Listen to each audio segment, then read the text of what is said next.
I'm a lifelong Kansas City, and I thought it was amazing to see the Kansas City thought leadership community get together, check all their egos at the door, and just really talk from the heart about what Google Fiber and what Gigabit City can mean for our community as a whole.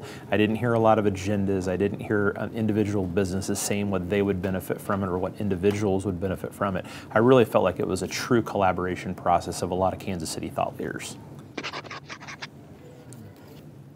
And I think what I heard was, which has been just a common theme in Kansas City as a whole, is that really the other wall that was broken down was the border between Kansas and Missouri. I really did hear everybody speaking generally about the community, and it was a huge aha moment. And as someone who grew up in Kansas and now lives downtown here in Kansas City, I loved seeing the fact that we were Kansas City. We weren't Kansas City, Kansas. We weren't Kansas City, Missouri. We weren't Johnson County. We weren't Jackson County. We were Kansas City. We were a community as a whole. You know, it's interesting because, as I said before, I loved the way that everybody kind of checked their ego at the door and didn't make it about them. So I didn't spend a lot of time thinking about what it meant for me.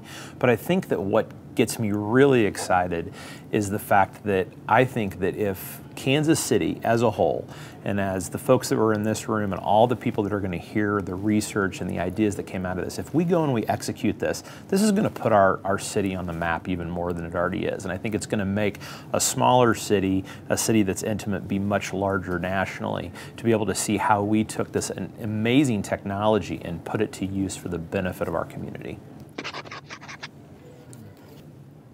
You know, I think that with any technology, I think that anyone that's going to use it needs to embrace the technology. And I believe that we've got to do a really good job of educating everybody within Kansas City about the ways that the technology can be used. And we cannot assume that everybody understands the way the internet works, the pushes and the pulls, and the different pieces of it. We talked extensively in our group about the way that, you know, we can address concerns from any age group in any socioeconomic area in any community in the city, and I think that it's really exciting for me to think about that. I think about my dad, who turned 66 this weekend, and how he uses the internet every single day in his life and how he researches it. But then I also see children. Yeah, I was at a friend of mine's house, actually somebody who was supposed to be here but had a last minute conflict, and his daughter, who is like 6 years old, is using her iPad to be able to access the internet. So you have a 6-year-old child using the internet in one way, you have a 66-year-old father of mine using the internet in a different way, and we need to make sure that we bridge the gap and educate everybody about how to embrace the technology.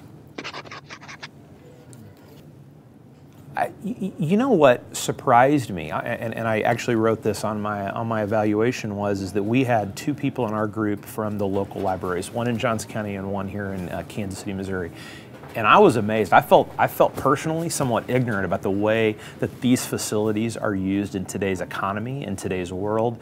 And I know that it doesn't necessarily have anything to do with the topic at hand, but my eyes were opened up. I told the gentleman, the representative from the Kansas City Public Library, I'm going to spend more time in this building. I live just a couple of blocks away. I'm 5 minutes away, and I'm going to spend more time here. This is an unknown treasure in Kansas City that I didn't know was there. I know it has nothing to do with the topic at hand, but I think the facility was amazing, and I'm really proud of the city that I live in because we have facilities like this.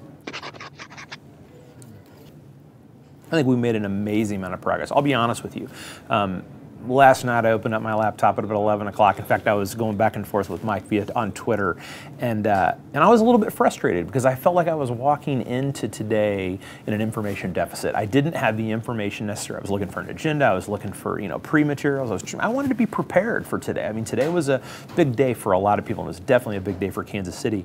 And I was pleasantly surprised about how the lack of information almost was premeditated. Maybe it was premeditated, you know, from everybody that put this day together, but I was really, really pleased with how we went from an information deficit to a plethora of information, and I really do believe, I mean, we had hundreds of ideas that came out of our small group of 8 or 9 people, and I can't wait to see the overall results as they get calculated, tabulated, researched, and put into print.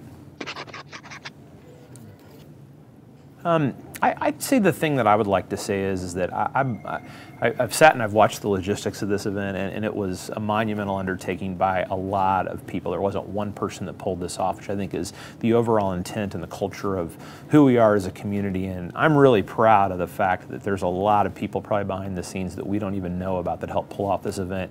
And I think that this is monumental. I think that the impact that we are going to experience as a city is going to be something that we're going to be able to tell people for a long time in the future. And I think, as I kind of alluded to earlier, I think that, you know, Kansas City has a little bit of a bullseye on it, and we've got to make sure that we really think through all of the infinite possibilities, and we think big and we think large, and we don't think minute, we don't think pointed, that we think, what impact can this have for our entire community?